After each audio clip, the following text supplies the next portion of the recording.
70-80च्या दशकामध्ये महाराष्ट्र आणि कर्नाटक राज्यामध्ये एक नाव दहशतीनं गाजत होतं। ते नाव म्हणजे रुक्म्या डाकू। श्रीमंताच्या घरावरती नोटीस लावणं, हलगी वाजवत दरोडा टाकणं आणि पोलिसांना धूळ चारून पसार होणं ही त्याची पद्धत होती। पण हा रुक्म्या डाकू होता तरी कोण? दरोडेखोर होता, नगराध्यक्ष होता की गरिबांचा कैवारी होता? काही थरारक प्रसंग आणि रुक्म्याची संपूर्ण कहाणी आज आपण या व्हिडिओच्या माध्यमातून पाहणार आहोत। नमस्कार, मी निखिल आणि तुम्ही पाहताय महाराष्ट्र कट्टा।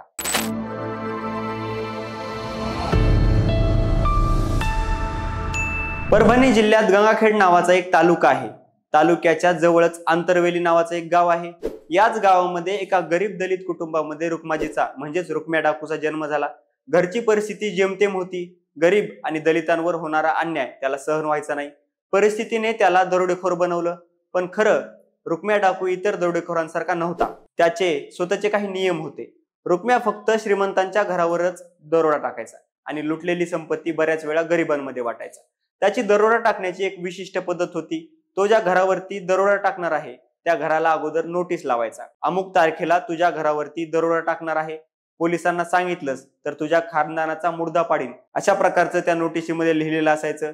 मग ठरलेल्या दिवशी गावाचा राजा असल्यासारखं हलगी वाजवत गावात शिरायचा आणि दरोडा टाकायचा। रुक्म्या डाकूने 70-80च्या दशकामध्ये महाराष्ट्र, कर्नाटक आणि आंध्र प्रदेशामध्ये 50हून अधिक मोठे दरोडे टाकले होते।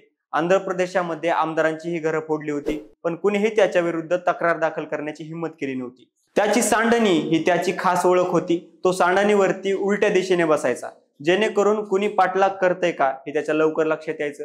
रुक्म्या भिंतीवरती घोरपडी सारखा सरसर चढायचा। असं म्हणतात की त्याच्या याच कलेमुळे त्याला खुद्द पंतप्रधान इंदिरा गांधी यांनी त्याला भेटायला बोलवलं होतं। पण रुक्म्याची आणखी एक खासियत होती, तो सोनं, पैसा, दागिने सगळं लुटायचा, पण कधीच मंगळसूत्राला हात लावायचा नाही। एकदा त्याच्या साथीदाराने एका महिलेचं मंगळसूत्र लुटलं। ही गोष्ट रुक्म्याला समजली आणि त्याने मंगळसूत्र घेऊन स्वतः त्यांना परत केलं। परस्त्रीला हात लावणं त्याच्या तत्वात बसायचं नाही। कहाणीमध्ये हिरो असेल आणि हिरोईन नसेल तर गोष्टीला मज्जा नसते।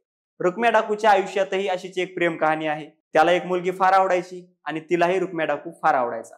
रुक्म्याने मुलीच्या वडिलांकडे लग्नासाठी मागणी घातली, पण तिच्या वडिलांनी रुक्म्याला तू दरोडेखोर आहेस असं कारण देत मुलीच्या लग्नाचा नकार दिला। रुक्म्या मुलीला घेऊन पळून गेला आणि पुढे त्यांनी लग्न केलं। रुक्म्याने तिच्याशी कोणत्याही प्रकारचा किंवा परस्त्रीशी कोणत्याही प्रकारचं गैरवर्तन केल्याचं ऐकण्यात आलं नाही, असं गंगाखेडवासी सांगतात। रुक्म्या गरिबांना मदत करायचा, लुटलेली संपत्ती गरिबांमध्ये वाटायचा, म्हणून गावकऱ्यांमध्ये त्याच्याबद्दल सहानुभूतीची भावना होती। म्हणून लोक त्याच्याबद्दल पोलिसांना माहिती देत नसायचे। असं म्हणतात की रुक्म्या कधी कधी 15-15 दिवस गावामध्ये लपून राहायचा आणि तरीही कोणी पोलिसांना त्याच्याबद्दल माहिती द्यायचं नाही। पण एक दिवस रुक्म्याची नजर चुकली। एका शेतकऱ्याने आपल्या साथीदाराच्या मदतीने त्याला पकडलं आणि पोलिसांच्या हवाली केलं। असं म्हणतात की रुक्म्याच्या हाताला हातकडी बसत नव्हती। हातकडी निष्ठत असल्याने शेवटी त्याच्या पायात बेड्या घालाव्या लागल्या होत्या।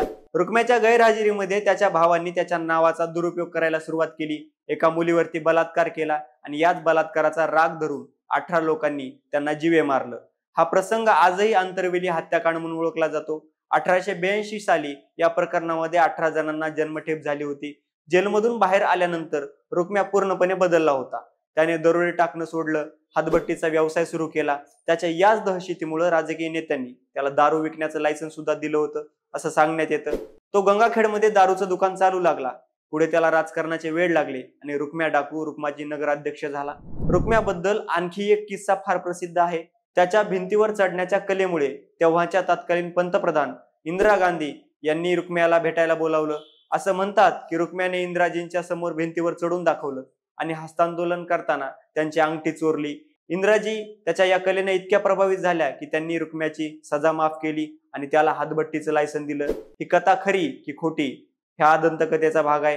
रुक्म्या डाकूची कहाणी फक्त दरोडेखोराची कहाणी नाही, तर तत्वांची, प्रेमाची आणि बंडखोरीची गोष्ट आहे। तो दरोडेखोर होता, पण त्याच्या वागणुकीने आणि गरिबांबद्दलच्या प्रेमाने लोकांच्या मनात त्याने जागा निर्माण केली होती।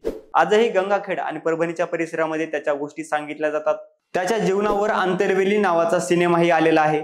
पण प्रश्न असा आहे की रुक्म्या डाकू हा खलनायक होता की नायक? त्याच्या आयुष्याने आपल्याला काय शिकवलं? त्याचं ते श्रीमंताला लुटून गरिबांना मदत करणं योग्य होतं का? एकूणच या कहाणीबद्दल तुम्हाला काय वाटतं हे कमेंट करून नक्की कळवा। आणि अशाच माहितीपूर्ण व्हिडिओसाठी आणि कथांसाठी महाराष्ट्र कट्टाच्या YouTube चॅनलला सबस्क्राईब करायला विसरू नका। धन्यवाद।